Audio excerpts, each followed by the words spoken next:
하나님 말씀 사도행전 1장 3절에서 8절까지의 말씀을 보겠습니다.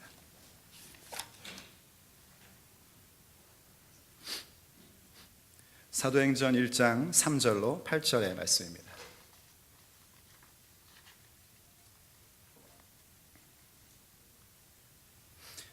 사도행전 1장 3절로 8절 말씀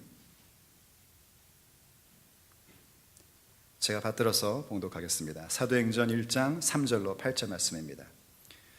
그가 고난받으신 후에 또한 그들에게 확실한 많은 증거로 친히 살아계심을 나타내사 40일 동안 그들에게 보이시며 하나님 나라의 일을 말씀하시니라. 사도와 함께 모이사 그들에게 분부하여 이르시되 예루살렘을 떠나지 말고 내게서 들은 바 아버지께서 약속하신 것을 기다리라.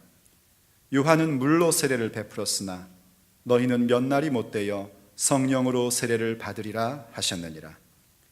그들이 모였을 때에 예수께 여쭈어 이르되 주께서 이스라엘 나라를 회복하심이 이때니까 하니 이르시되 때와 시기는 아버지께서 자기 권한에 두셨으니 너희가 알 바 아니요 오직 성령이 너희에게 임하시면 너희가 권능을 받고 예루살렘과 온 유대와 사마리아와 땅끝까지 이르러 내 증인이 되리라 하시니라. 아멘. 하나님, 오늘도 하나님께서 우리에게 말씀해 주시기를 간절히 원합니다. 우리의 힘과 능으로가 아니라 우리의 지식으로가 아니라 오직 주의 영으로만 가능한 그 일들을 우리가 깨닫고 경험하기를 원합니다. 우리의 눈을 여시고 우리의 귀를 뚫어주셔서 보지 못하던 것을 보게 하시며 듣지 못하던 것을 듣는 자들 되어 성령으로 충만한 자들이 되게 하여 주시옵소서. 예수님의 이름으로 기도 올립니다. 아멘. 우리 예수님께서 부활하시고 제자들을 찾아가셨습니다. 제자들은 겁에 질려 있던 터라 부활하신 예수님을 만났음에도 불구하고 그분이 정말 부활하신 것이라고 생각하지 못하고 유령이라고 믿어 의심치 않았습니다. 그런 그들을 예수님께서 설득하시고자 당신이 지금 부활의 몸을 갖고 계신 분이라는 사실을 알려주시려고 그들 앞에서 음식까지 잡수셨습니다. 그러면서 지금 제자들이 그동안 예수님께서 가르쳐 주셨던 모든 내용의 실제를 또한 성경이 기록해 놓았던 모든 사건의 실존을 목격하고 있다는 것을 가르쳐 주셨습니다. 특별히 누가복음 24장의 말씀에 보면은 예수님께서 이런 말씀을 하셨습니다. 누가복음 24장 44절과 45절에서 또 이르시되 내가 너희와 함께 있을 때에 너희에게 말한 바 곧 모세의 율법과 선지자의 글과 시편에 나를 가리켜 기록된 모든 것이 이루어져야 하리라 한 말이 이것이라 하시고 이에 그들의 마음을 열어 성경을 깨닫게 하시고 라고 얘기합니다. 모세의 율법, 선지자의 글, 시편이라는 것은 오늘 우리가 얘기하는 구약 성경을 얘기합니다. 또 똑똑한 분들은 역사서 어디 갔어요? 그러는데 히브리인들은 우리가 얘기하는 역사서도 선지서라고 표현을 했습니다. 그래서 역사서, 우리가 얘기하는 선지서 다 합해서 선지자의 글이고, 시편 하면 시가서를 얘기를 하는 겁니다. 그 성경, 예수님 당시의 성경이 예수님을 가리켜 말씀하신 것이 바로 이거다 하는 걸 다시 확인시켜 주시면서, 더 놀라운 일이 뭐냐면 그 제자들의 마음을 열어주시고 그들이 그 말씀을 깨닫게 하셨다는 겁니다. 분명히 전에도 들었던 말씀이에요. 제자들이 그 순간 뭘 느꼈을 거냐면 이런 겁니다. 전에 내가 알고 있던 건 이 머리로만 알고 있었구나, 이게 깨달음으로 오네 하는 그 신비함을 경험을 하는 겁니다. 그래서 성경을 기록할 때에 예수님이 그들의 마음을 열어 깨닫게 하셨다라고 그렇게 표현을 하는 거죠. 얼마나 감동이 되겠습니까? 얼마나 감격이 되겠습니까? 그 말씀에 깨달음이 올 때의 감동을 느껴보지 않은 분들은 모릅니다. 그건 정말 무엇과도 바꿀 수 없는 깊은 감동과 감격으로 옵니다. 그런데 이어서 예수님이 또 이런 말씀을 하십니다. 누가복음 24장 46절 48절의 말씀을 보면, 또 이르시되 이같이 그리스도가 고난을 받고 제3일에 죽은 자 가운데서 살아날 것과 또 그의 이름으로 죄사함을 받게 하는 회개가 예루살렘에서 시작하여 모든 족속에게 전파될 것이 기록되었으니 너희는 이 모든 일의 증인이라 하고 말씀을 하셨어요. 한 번 더 얘기해 주시는 겁니다. 지금 이 모든 사건, 예수님의 부활의 사건, 그리고 회개의 복음이 예루살렘으로 출발해서 온 세계에 다 번져나갈 것들이 이미 구약 성경에도 다 기록되어 있다는 겁니다. 그걸 다 예수님이 제자들과 함께 생활할 때 가르쳐 주셨고 그것에 대한 확실함을 부활하며 보여주셨다는 거죠. 그래서 너희들은 바로 이러한 일들의 증인이다 하고 예수님이 선언해 주신 겁니다. 어떻습니까, 여러분? 다 된 거 아닙니까? 이미 예수님과 함께 있을 때 신앙 고백 했습니다. 신앙 고백 한 거로 모자랐는지 하여튼 그들이 좀 겁먹고 도망치고 예수님 부인하고 했지만 부활하신 주님이 나타나셔서 그들에게 부활의 주를 만나게 해주셨습니다. 이를테면 우리식으로 표현하면 신앙 고백했고 부활의 주님을 만났다는 겁니다. 어디 그뿐입니까? 성경의 말씀이 깨달음으로 옵니다. 성경 공부해서 머릿속에 지식이 있는 게 아니라 내 가슴으로 깨달음으로 왔단 말입니다.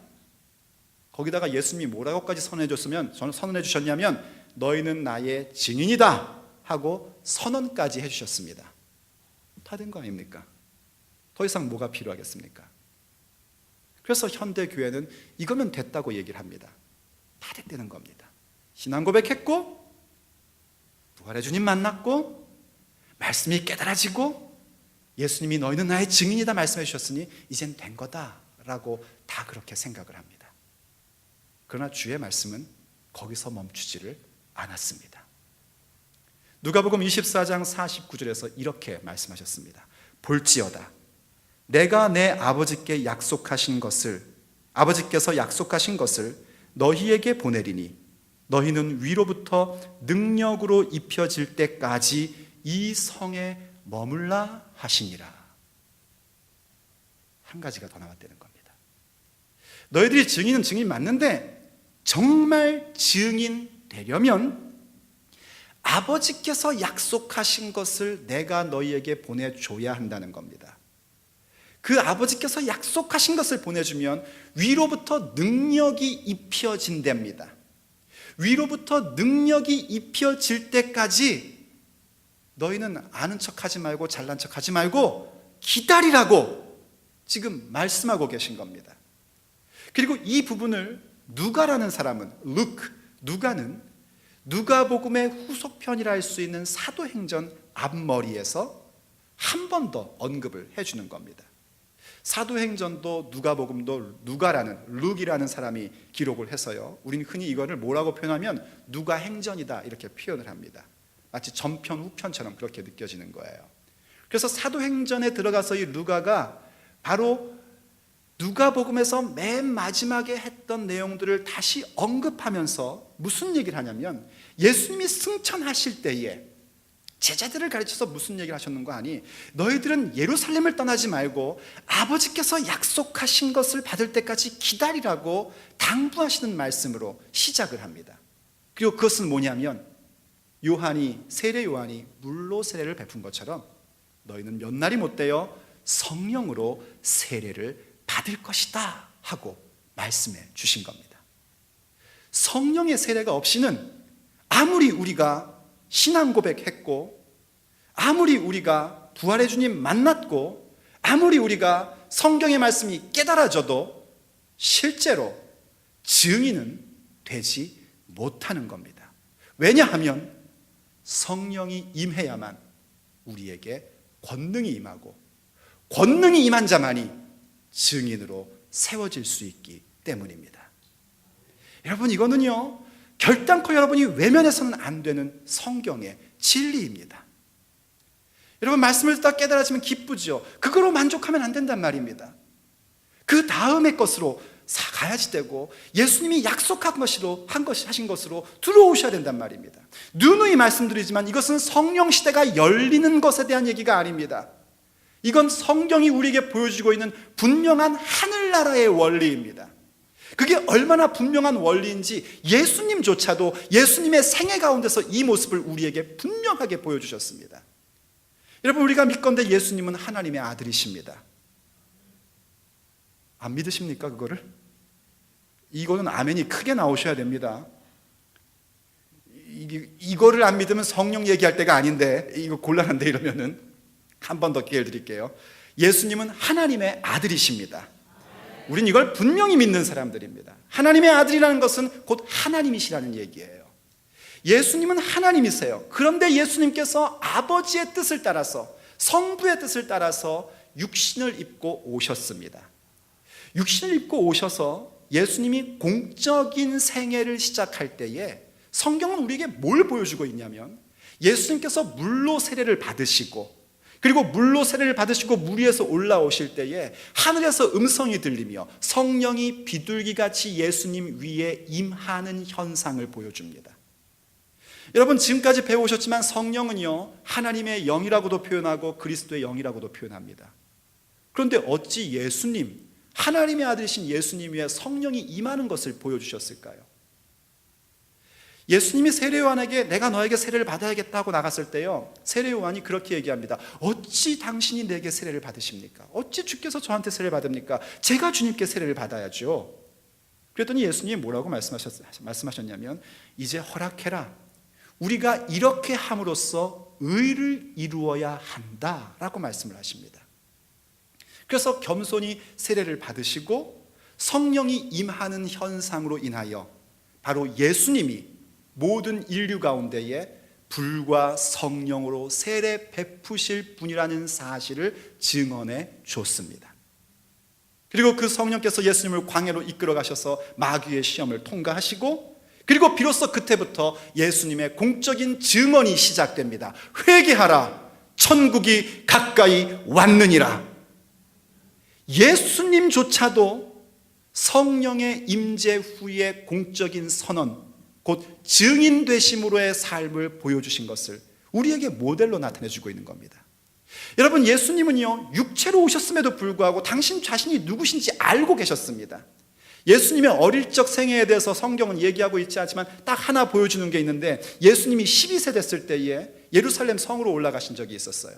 근데 그곳에서 예수님이 성경 전문가들과 함께 성경에 대해 토론을 합니다. 묻기도 하고 대답도 하는데 성경 전문가들이 놀라는 겁니다. 어떻게 이 어린아이가 성경을 이렇게 할까? 예수님을 못 알아보니까 놀라죠. 그분이 말씀이신데 너무 당연한 거 아닙니까? 그때 예수님을 잃어버린 줄 생각했던 요셉과 마리아가 다시 성전으로 찾아와서 예수님을 보면서 꾸짖습니다. 어찌 이렇게 부모 속을 새기냐? 그때 주님이 말씀하시죠. 내가 내 아버지 집에 있어야 할 줄을 알지 못했습니까? 하고 말씀하십니다. 예수님은 당신이 누군지 그 정체성에 대해서 분명하셨고 말씀이셨기에 그 말씀으로 가득한 분이셨습니다. 그럼에도 불구하고 완전한 사람으로서 우리의 대제사장 되신 모습, 곧 우리가 어떤 모습으로 믿음의 삶을 살아가야 되는지에 대한 분명한 모델의 모습이요, 앞서간 표시의 모습으로 보여주시고자 그분이 공적인 생애를 시작할 때에는 성령이 임하는 부분까지도 우리에게 직접 보여주심으로 우리가 신앙 고백했고 부활의 주님 만나고 말씀의 깨달음을 가졌다 할지라도 성령으로 세례받지 않은 상태 속에서는 진정한 의미의 증인이 될 수 없는 것을 예표로 보여주고 계신 겁니다. 정말 우리가 믿음을 갖는 사람이라고 얘기한다면, 우리가 정말 예수님을 사랑한다고 고백하고 있다면, 그리고 내가 정말 내 인생이 내 것이 아니고 아버지의 것이라고 고백하는 사람이라면, 아니 최소한 나 이 다음에 죽으면 그래도 천국엔 가고 싶어요 하는 마음이 있다면, 우린 정말 주님 앞에서 겸손한 마음으로 성령의 세례를 구하는 자가 되어야 합니다. 얼마나 주님께서 핵심의 말씀을 하시는 건지 모릅니다. 승천하시면서 부활의 주님 만나고 말씀을 깨닫고 감동받은 그들에게 너희들 예루살렘 떠나지 말고 기다려라, 아버지께서 약속하신 성령이 너에게 임할 때까지 기다려야 된다 하고 말씀을 하신 거예요. 그런데 이 제자들이 아직 성령 세례를 체험 못하니까 뭔 소린지 이해를 못하는 겁니다. 항상 그래요. 핵심을 못 잡으면은요 꼭 이상한 궁금증만 생겨요. 핵심을 못 잡으면 엉뚱한 얘기만 자꾸 하게 됩니다. 그래서 그들이 묻는 거예요. 주님, 그럼 그때가 이스라엘 나라의 회복이 그때인 겁니까? 하고 엄한 질문을 합니다.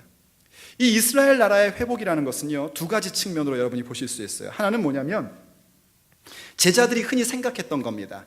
민족적 이스라엘의 해방과 부흥입니다. 우리 민족이 언제쯤 로마의 압제로부터 해방될까요? 하는 것에 대한 관심입니다. 이거 보십시오 여러분. 아무리 부활의 주님 만나고 성경을 깨달아도요 성령 세례가 없으니까 관심은 어디에 있냐면 세상 나라에 관심이 있습니다. 나중에 성령 세례 받은 다음부터는요 이 제자들이 이것이 민족적 이스라엘, 혈통적 이스라엘의 문제가 아니라는 것을 그냥 깨닫습니다. 왜냐하면 성령은 하나님의 비밀한 것을 알게끔 하기 때문에 그래요. 그래서 그 다음부터 그 사람들은요 자기 민족에 대한 애정과 그들을 위한 기도는 할지언정 이스라엘의 정치적 회복이 이스라엘 나라의 회복이 아니라는 사실을 압니다. 그건 정말 예수 그리스도로 말미암아 하나님의 자녀된 자들이 진정한 이스라엘이고, 그 이스라엘 나라의 회복이라는 것은 우리 예수님께서 재림하시는 그날 아버지의 나라가 완성되는 것이라는 걸 알고 있습니다. 그래서 다시는 그런 생각을 하지를 않아요. 그리고 그렇다 해도 예수님 다시 오시는 날짜가 언제인지도 점치지 않습니다. 왜냐하면 정말 해야 할 일이, 정말 집중해야 될 일은 예수님이 몇 년, 몇 월, 며칠에 오실까가 아니라 지금 우리에게 주어진 그 무엇인가이기 때문입니다. 오늘 우리에게도 그건 마찬가지입니다. 우리가 예수님 영접 학대하고 우리가 예수님 만났다 그러고 우리가 정말 말씀을 깨달았다고 하는데 우리의 삶에 관심이 어디에 가 있냐면 세상의 것에 가 있습니다. 물론 제가 이렇게 얘기하는 것은 여러분들이 비즈니스 할 필요도 없고 회사 다니지도 말고 공부도 하지 말라 이런 얘기 아니라는 것지만 여러분 수준이 있으니까 이해하시죠. 내가 일을 하던 공부를 하던 뭘 하든지 간에 거기에 대한 초점이 어디에 있냐는 겁니다. 그 모든 일을 하는 것의 근본이 무엇으로부터 시작되냐는 말입니다. 성령 세례가 없으면은요 아무리 하나님 말씀 깨달아도요 하나님이 나를 존귀하게 하셨다고 한다는데 제가 그때가 유명해지는 날인가요? 이러고 있습니다. 하나님이 나를 부유하게 하신다고 했는데 그때가 대박을 터뜨리는 날인가요? 이러고 있단 말입니다. 그런데 성령 세례를 받기 시작하면 이 세상과 세상에 속한 것이 아무것도 아니라는 것을 알게 됩니다. 세상에 있는 것들이 우리의 중심이 될 수 없고 세상에서 어떠한 성취를 이루고 얼만큼 많은 소유를 가졌느냐가 결단코 나에게 중요한 게 아니라는 사실을 나도 모르게 깨닫게 됩니다. 그게 성령 세례 받은 자의 특징입니다. 그래서 더 이상 그런 데에 관심을 갖는 것이 아니라 하나님이 나에게 무엇을 맡기셨든지 간에 내 인생 속에 아버지의 나라가 이루어지고 있느냐 하는 것을 보기 시작합니다. 아버지의 다스림이 나에게 있는지, 나의 삶이 예수 그리스도의 그날 가운데 초점을 맞추고 있고 그날을 향하여 가기 위하여 오늘이라는 삶을 살고 있는지를 보게 되고 거기에 깊은 관심을 갖게 된단 말입니다. 이 제자들이 이렇게 자꾸 성령 세례 받기 전이니까 말씀 깨달았음에도 불구하고 부활의 주님 목격하고 있음에도 불구하고 여전히 관심이 세상의 것밖에 관심이 없으니까요 예수님이 그들에게 대답을 해주십니다. 좀 이스라엘 나라의 회복의 개념이 뭔지에 대한 지인의를 포함하시면서 그들에게 중요한 말씀을 하시는데 오늘 본문 가운데 7절 8절입니다. 이건 같이 좀 보도록 하죠. 이르시되 때와 시기는 아버지께서 자기 권한에 두셨으니 너희가 알 바 아니요. 여러분 이거 굉장히 강한 어조라는 거 아십니까? 누가 저한테 이렇게 물어본다고 한번 해보세요. 목사님, 이거 어떻게 하시려고 그러세요? 집사님, 알 바 아닙니다. 다음 주에 그분이 교회 나오실까 모르겠어요. 할렐루야, 감사합니다. 집사님 복 받을 줄로 믿습니다. 남이 복 받는다고 해서 아멘도 안 해주시네요. 여러분들은 참 각박하다 정말. 내 형제가 복 받으면 나도 복 받는 건데 복 받을 줄로 믿습니다. 이게 굉장히 강한 어조란 말이에요. 네 할 바 아니다. 영어식으로 하면 그거 있잖아요. It's not your business. 그것도 얘기 들으면 기분 좀 불쾌하죠. 왜 그렇게 엄하게 얘기하셨냐면 때와 시기, 그게 뭐든지 간에 우리가 생각하는 세상적으로 내가 언제쯤 하나님이 나를 드러내실까 하는 거든지, 아니면 깊이 깨달아서 정말 주님 오시는 그날을 사모하기에 언제 주님 오실까 이거이든지, 그건 아버지의 권한이란 말입니다. 예수님께서도요 복음서에서 말씀하실 때 그건 나도 몰라 그러셨어요. 그건 오직 아버지의 권한이야. 아버지만의 독특한 권한을 자꾸 넘보면 혼나는 겁니다. 그건 너희들 알 바 아니고, 우리가 정말 관심 가져야 될 것은 뭔가. 그 다음에 이렇게 얘기하죠. 오직 성령이 너희에게 임하시면 너희가 권능을 받고 예루살렘과 온 유대와 사마리아와 땅끝까지 이르러 내 증인이 되리라 하시니라. 아멘. 이 아멘이 어떤 의미에서 아멘인지 저는 참 궁금합니다. 사실은요. 이 말씀이 자주 나오는 출연되는 그 부분이 뭐냐면 보통 전도대회, 선교 이런 거 할 때 이 말씀이 많이 나옵니다. 그래서 이 말씀을 딱 들으면서 그래, 우리가 전도해야 된다, 우리가 선교해야 된다. 그래서 그 멋진 구호 있잖아요. 뭐라고 그래요? 가든지 보내든지인가? 맞죠? 가든지 보내든지. 아주 멋있는 구호예요. 그렇게 해서 정말 내가 가든지 보내든지 해야 되는데, 이런 마음을 갖는 것은 굉장히 순수하고 또 아름다운 마음입니다. 그렇지만 오늘 이 말씀의 의미는 그 정도의 얘기가 아닙니다. 그 정도로만 이 말씀을 보면은요 굉장히 작은 한 부분을 가지고 전부인 것처럼 오해하는 겁니다. 이건 그저 전도하고 선교해야 된다는 부담과 그거에 대한 도전을 주는 말씀 그 이상의 것입니다. 무슨 말씀이냐면, 하나님 앞에서 우리가 성령의 세례를 받게 되면 거기엔 권능이 임하게 되는 것이고, 권능이 임하면 우리는 증인이 된다는 겁니다.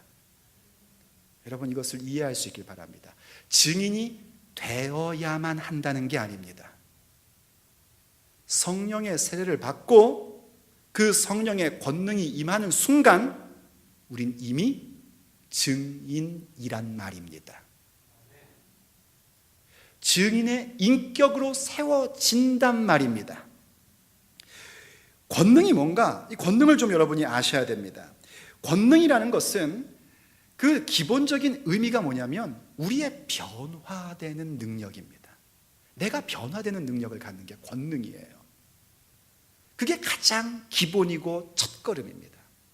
나 자신이 나 스스로서는 변화될 수 없던 그 부분이 성령의 세례가 임함으로 인하여 변화되는 겁니다.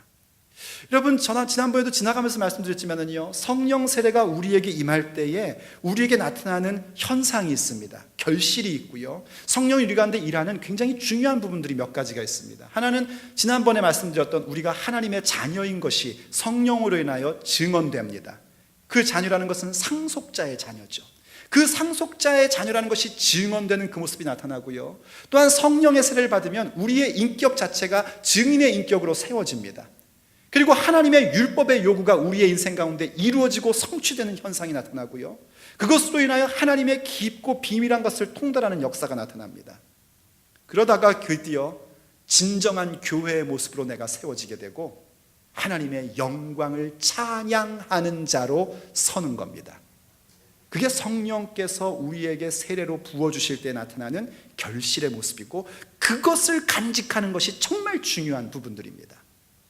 근데 그 가운데 하나가 뭐냐면, 성령의 세례를 받으면 권능이 우리에게 임해서 우리가 증인이 된다는 겁니다. 성령은 권능이십니다. 물론 권능이 성령은 아닙니다. 이게 헷갈리면 이렇게 생각하시면 됩니다. 여호와는 나의 산성이시다 할 때 그 고백을 여러분들은 가슴에 받지요? 하지만 이걸 거꾸로 해서 저 산성은 나의 여호와시다 그러면 큰일 나지 않습니까? 그와 똑같은 겁니다. 성령은 권능이십니다. 우리를 변화시키는 권능입니다. 그렇다고 해서 우리가 사회를 살면서 인생을 살면서 어떤 충격을 받아서 변해지는 그것이 성령이냐? 그건 아닙니다. 권능이 성령은 아닙니다. 하지만 성령은 우리의 삶을 변화시키시는 권능으로 임하십니다. 어떻게 바뀌는가? 정말 예수님의 증인의 모습으로 서게 되는 겁니다. 그 변화는 어떤 거냐면 더 이상 나의 육신의 이 생각, 세상의 것을 따르고자 하는 그 생각, 나의 정욕과 탐심이 십자가에 못 박아지는 변화입니다. 어떤 찬송가처럼 세상과 나는 간 곳 없고 구속한 주만 보이도다, 그 모습으로 변화되는 권능입니다. 내가 전에는 세상살이가 그렇게 두려울 수가 없는 거예요. 나중에 노인 되면 뭐 먹고 사나? 나 혼자 되면 어떻게 살아가나? 맨날 세상에 대한 두려움과 공포밖에 없던 사람들이 하나님을 경외하는 마음으로 더 이상 세상에 대해서는 두려움이 없는 자로 우뚝 서게 되는 변화입니다. 그게 권능입니다. 이 권능은요, 위로부터 오는 것이기에 이 세상이 그 권능으로 변화된 사람들을 볼 때에는 세상이 감당을 하지 못합니다. 왜냐하면 이 권능은 하늘에서부터 내려온 탁월함이기 때문입니다. 이 권능은 하늘로부터 온 위대함이기 때문입니다. 이 권능은 하나님에게 속한 신비함이기 때문입니다. 이 권능이 나의 인생을 변화시키는 겁니다. 그래서 내가 증인으로 우뚝 서 있는 모습이 되는 겁니다. 다시 한번 강조하지만 성령 세례로 나 증인 돼야 되는 데가 아니라 성령 세례로 성령의 권능이 임해서 내 인생의 변화된 모습 자체가 증인의 인격으로 우뚝 서게 되는 거란 말입니다. 그런데 우리는 어떤 모습을 갖냐면 꼭 변호인이 되려는 것 같아요. 내가 예수님을 변호해야 되는데 이 생각 갖고 살아가는 것 같습니다. 그래서 자기는 본 적도 없고 들은 적도 없으면서 남이 들은 것, 남이 본 것, 어떤 책에서 이것저것 증거를 모아 예수님이 왕이시고 예수님이 구원자이시고 예수님이 생명이라는 사실을 변호하고 싶어 합니다. 그러나 주님이 우리를 부르신 것은 변호인으로 부르신 것이 아닙니다. 증인으로 부르셨습니다. 본 자, 들은 자, 목격자로서 증인 되게끔 우리를 부르신 겁니다. 보았기 때문에, 들었기 때문에, 내가 도저히 거부할 수 없는 하나님의 그 영광과 권세와 존귀를 성령이 나를 강하게 휘어잡고 성령의 폭포수 같은 역사가 내게 흠뻑 적셔지고 그때에 보았기에, 그때에 들었기에 나는 말하지 않을 수 없는 자가 되는 겁니다. 말해야만 되는데 하는 것과 말하지 않을 수 없다, 이 차이는 하늘과 땅의 차이입니다. 저는 여러분들이 더 이상 변호인 노릇하는 것을 볼 수가 없습니다. 우린 더 이상 변호사 노릇하려고 하면 안 됩니다. 우린 정말 증인으로 서야 합니다. 그리고 그 증인이 되는 것은 무엇으로만 가능하냐면 오직 성령의 세례를 받은 자만이 변화의 권능을 갖게 되는 것이고, 그 변화의 권능을 가질 때에 우리는 우리의 존재 자체가 증인의 모습으로 세워지는 겁니다. 어떤 분들은 그런 얘기를 하시더라고요.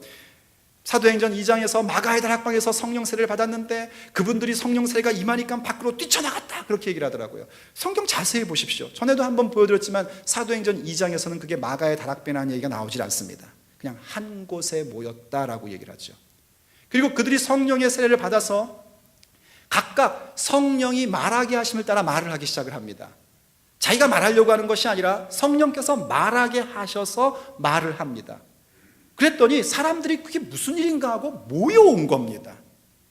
나가는 거는요, 그때 일이 아니라 좀 지나가야 됩니다. 여러분, 성령 세례 받았다고 해서 이걸 혹 착각하셔가지고 성령 세례 받았으면 다 된 거야, 성령 세례 받았으니까 나는 이제 뭐 그냥 가만히 있어도 성령이 나를 끌고서 막 이렇게 왔다 갔다 하면 홀랄랄라 홀랄라 이렇게 다니면 되는 거야, 이렇게 생각한다면 그거는 성령을 여러분들이 모독하는 겁니다. 그거는 귀신 들린 사람이나 그렇게 하는 거죠. 성령은 인격이시기 때문에요, 성령의 세례를 받은 다음에도 우린 계속해서 성화로 가야 됩니다. 성령을 모셔야 되고 성령을 근심되게 하지 말아야 되고, 모든 일에 있어서 성령님 함께 해주십시오, 성령님 저 이거 제 힘으로 안 되니까 저를 꽉 잡아주세요, 저를 꽉 붙들고 놓지 마셔야 됩니다, 전 성령님만 믿고 합니다, 이런 설득과 대화가 있어야 됩니다. 왜냐하면 성령은 하나님이시요 인격이신 분이기 때문입니다. 바로 그러한 모습으로 가는데 아직 나가는 장면은 아직 안 나와요. 그건 나중입니다. 성령 세례받고 계속해서 말씀으로 훈련받고 교회로 훈련되면서 이제 점점 이게 우리가 가만히 있으면 안 되겠구나, 나가서 우리의 증인의 모습을 더욱더 밝혀야 되겠구나 하는 것이고요, 또 더 세월이 지나서 아예 성령께서 바울과 바나바를 세우셔가지고 다른 지역으로 보내게끔까지 하시는 겁니다. 근데 처음 장면은 그게 아니라 그냥 가만히 있는 거예요. 근데 사람들이 몰려오는 겁니다. 그리고 보는 겁니다. 그리고 듣는 겁니다. 그래서 사도행전 2장에 보면 제가 두 구절을 보여드릴 텐데요, 사도행전 2장 11절에서 이렇게 얘기를 합니다. 그레데인과 아라비아인들이라 우리가 다 우리의 각 언어로 하나님의 큰 일을 말함을 듣는도다 하고, 이 앞에 무슨 내용이냐면 세계 각지에서 모여든 경건한 유대인들이 갈릴리 지역의 사람들이 한 곳에 모여 있는데 거기에 성령이 강하게 임재하고 성령 세례의 역사와 불세례의 역사와 바람붐이 있으니까 이게 뭔 일인가 하고 몰려왔단 말이에요. 어떤 사람들은요 그것을 보면서 비웃었습니다. 아유, 이 사람들 대낮부터 술 취해서 그래, 술 취해서. 지금도 똑같죠. 성령의 역사가 막 강하게 일어나는데 사람들이 얘기합니다. 아우, 저거 뭐 심리적인 작용이야, 그냥 목사가 또 뭐 어디서 뭐 좀 했나 보지 뭐, 이러면서 그냥 우습게 지나가려고 합니다. 하지만 그것에 대하여 무엇인지를 궁금해하는 자들은 이제 그 성령의 세례 가운데 참여되는 자로 들어오기 시작을 합니다. 이들이 주목한 건 뭐냐면, 우리 현대인들은 자꾸 여기서 각 언어로 들렸다 하는 그 어떤 방언의 역사에 자꾸 초점을 맞추는데, 방언이 초점이 아니고요, 그들의 귀에 들려오는 게 뭐였냐면 하나님의 큰 일 말함이 들려온 겁니다. 근데 그게 자기네 나라 말로 들려오는 거예요. 그래서 이게 뭔가 하고 충격을 받는 겁니다. 자기네 나라 말로 들려오는데 맨 남 욕한 소리만 들려오면은요, 무슨 충격을 받겠습니까? 별 희한한 일이 다 있네 하죠. 하나님의 큰일 말함이 들려오는 거예요. 근데 그 말은 그들이 하고 싶어서 한 것이 아니라 성령의 세례가 임하니까 성령의 말하게 하심을 따라 말하다 보니 하나님의 큰일을 말하고 있는 겁니다. 말하자면 성령 세례 처음 받았을 때 그때 사람들이 한 건 뭐냐면 순종했던 겁니다. 그래서 그 현상에 대해 베드로 사도가 설명을 해주면서요, 2장 33절 그 밑에 있죠, 이렇게 얘기합니다. 하나님이 오른손으로 예수를 높이심에 그가 약속하신 성령을 아버지께 받아서 너희가 보고 듣는 이것을 부어주셨느니라 하고 얘기합니다. 니들이 지금 보고 있냐? 니들이 지금 듣고 있냐? 이 현상이 술 취해서 나오는 현상이 아니다. 이 현상이 심리적인 작용으로 나오는 것이 아니다. 혹은 스피커의 어떤 그런 사람들을 회중을 이끄는 힘으로 나온 것이 아니다. 이것은 아버지께서 약속하신 바, 일찍이 요엘에게 말씀하신 것처럼 내가 마지막 때는 내 영을 부어주리니, 쏟아부어 주리니, 내 자녀들은 예언할 것이고 젊은이들은 비전을 볼 것이고 아비들은 꿈을 꿀 것이다. 내가 남종과 여종들에게조차, 그 당시에 사람으로 취급받지 않는 그런 노예된 자들에게조차 하나님의 영을 부어줄 것이다 하셨던 그 약속이 지금 너희들이 목격하고 있는 것이다 라고 얘기하는 겁니다. 어떻게 목격했는가? 성령 세례를 받은 그들 존재 자체가 하나님의 권능으로 온전해지니까 그들의 입에서 나오는 말이, 또한 성경 보면 그들에서 나오는 얼굴의 빛이, 그리고 또 성경 보면 그들이 행하는 삶의 태도가, 이건 완전히 증인이기 때문입니다. 증거하려고 하는 것이 아니라 증인 말입니다. 왜냐하면 성령은 예수께서 하나님의 아들이시요 우리의 왕이시며 우리의 구원자시요 우리의 소망이요 우리의 인생의 최고의 목적이심을 증언하시는 분이시기 때문입니다. 예수님의 사역이 우리로 하여금 성령의 세례를 받게 하셨다면 성령은 무엇을 하시는가? 예수님의 사역이 우리에게 직결되어 있으며 예수만이 왕이심을 우리의 인생 가운데 증언하고 계십니다. 그래서 오직 성령 세례받아 성령으로 충만한 자들만이 증인되려고 애씀이 아니라 그 존재 자체가 증인의 모습으로 세워지게 되는 겁니다. 그래서 사도행전에서 한 번은 또 이렇게 얘기를 했습니다. 사도행전 5장 33절 말씀, 우리는 이 일의 증인이요. 그렇죠, 우리도 이 일의 증인입니다. 하나님이 자기에게 순종하는 사람에게 주신 성령도 그러하니라 하더라. 여러분, 일단 성령도 증인이십니다. 그런데 그 성령을 하나님이 누구에게 주셨는가? 자기에게 순종하는 자들에게 주신 성령이라는 겁니다. 그 성령도 증언하고 있는 바래요. 나 혼자의 증언으로는 되질 않습니다. 왜냐하면 나 혼자 증언한다는 것은 사실은 본 적도 없고 들은 적도 없는 걸 증언하고 있기 때문입니다. 남들 보고 남들 기록해 놓은 거 가지고 변호하고 있는 것이기 때문입니다. 주님은 우리를 증인으로 부르셨습니다. 오직 성령이 있는 자만이 증인이 될 수 있는 겁니다. 저는 다음 주엔 여러분들에게 과연 그 증인된 모습이 어떠한 것인지를 여러분과 나눌 겁니다. 증인의 인격된 것이 뭔지를 여러분에게 얘기할 것이 참 많습니다. 하지만 오늘은 한 가지만 꼭 짚고 넘어가고 싶습니다. 우린 정말 증인인가 하는 겁니다. 행여나 나는 변호인으로 살고 있는 것은 아닌가? 행여 나는 변호인이나 되려고 하는 것은 아닌가 하는 부분입니다. 여러분 스스로 물어보시고 여러분 스스로 답변해 보십시오. 다른 사람의 증언을 따라 예수님을 변호하고 싶습니까? 예수님은 변호인이 필요 없으십니다. 예수님이 우리를 변호해 주실 분이죠. 우리를 부르신 것은 증인으로 부르셨습니다. 성령의 권능을 가진 자만이, 그 권능으로 변화된 자만이 증인이 될 수 있는 것입니다.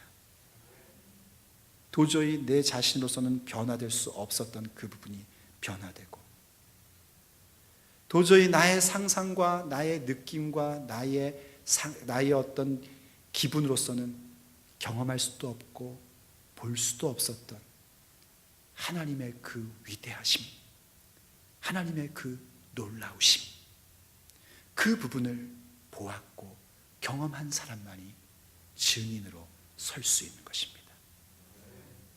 법정에서 아무리 서로 옳다고 공방이 오고 가도요, 증인이 딱 쓰면 무엇이 사실인지 밝혀지는 겁니다.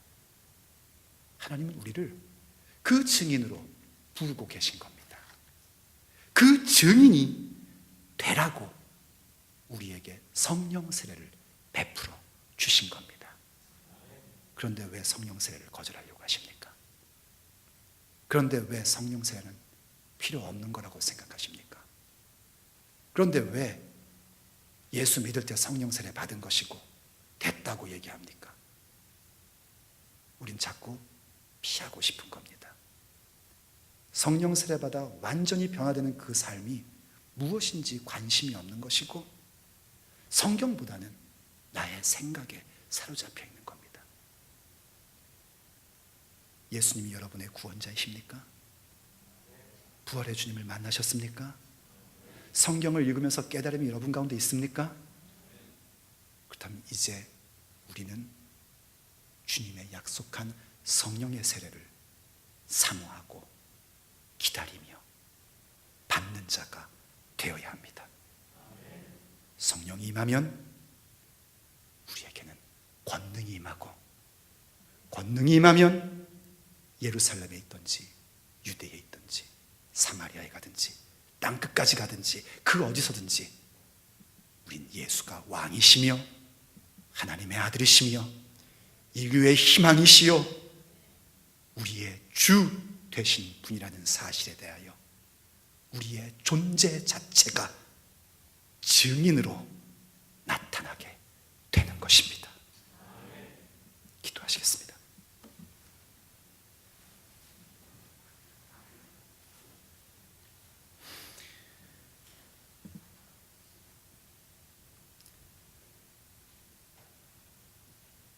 잠시만 침묵으로 기도하십시오. 잠시만 침묵으로 기도하십시오.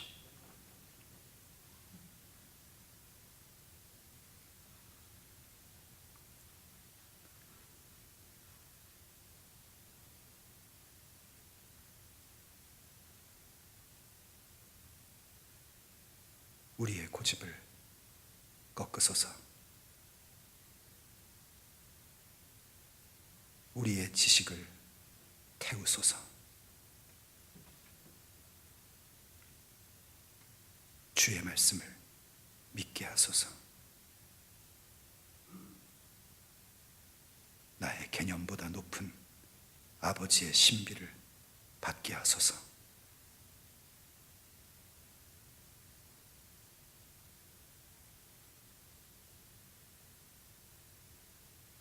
저의 설교보다 아버지의 음성이 들려지게 하옵소서. 성령이여 저들 가운데 임재하여 주시옵소서.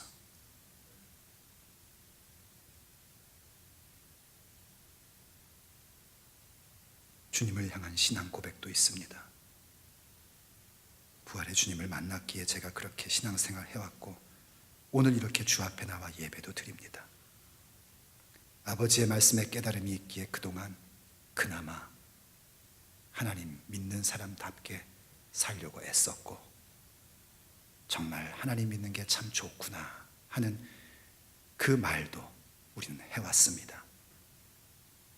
그리고 주님이 너는 나의 자녀다, 너는 나의 증인이다 하는 그 선포의 말씀도 우리는 들은 적이 있습니다. 그렇기에 주님, 이제 주께서 그 다음에 약속하신 부분을 우리가 사모합니다. 성령으로 세례를 베풀어 주시옵소서. 성령이여 우리에게 임하여 주옵소서. 성령의 권능을 우리에게 옷 입혀 주시옵소서. 성령의 권능으로 옷 입혀 우리가 증인이 되게 하여 주옵소서. 내가 증인 되려고 애씀이 아니고 내가 예수님에 대한 어떤 부분을 변호하려 함이 아니라 성령의 세례를 통하여 내가 볼 수 없는 것을 보았기에 내가 들을 수 없는 것을 들었기에 목격자가 되었기에 증인일 수밖에 없는 우리가 되게 하여 주시옵소서.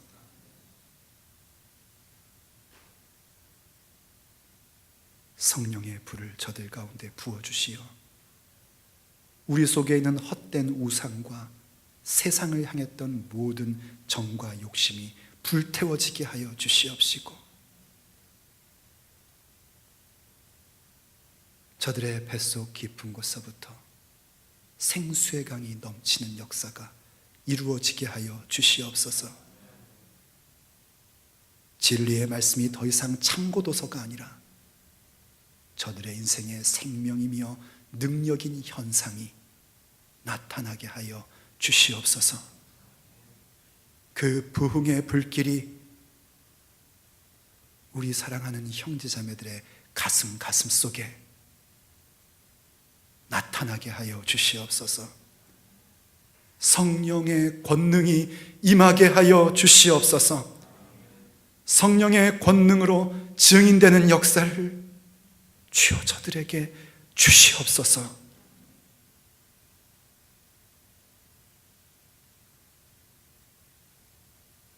하여 주께서 우리에게 주시는 이 성령의 시리즈 동안에 우리가 정말 성령을 알게 되고 성령이 증언하시는 바까지 알게 되어 하나님이 계획하시고 목적하시고 세우시고자 하는 그 모습으로 우리 모두가 세워지게 하여 주시옵소서.